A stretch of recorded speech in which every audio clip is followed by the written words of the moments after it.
নমস্কার বন্ধুরা, আজ চলে এলাম তালের বড়া নিয়ে।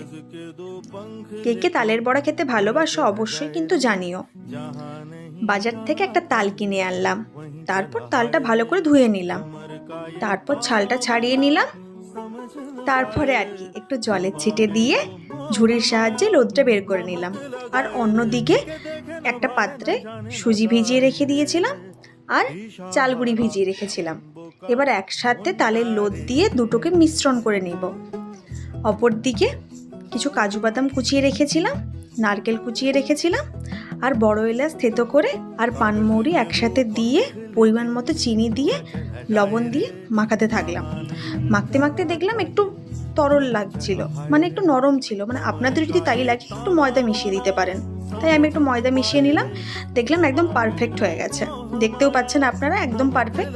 তারপর গ্যাসের ওভেনটা অন করলাম, একটা কড়াই বসিয়ে দিলাম, কড়াইটা তেল দিলাম। যখনই তেলটা গরম হতে শুরু করলো তারপরে একে একে করে আমি বড়াগুলো ছেড়ে দিলাম।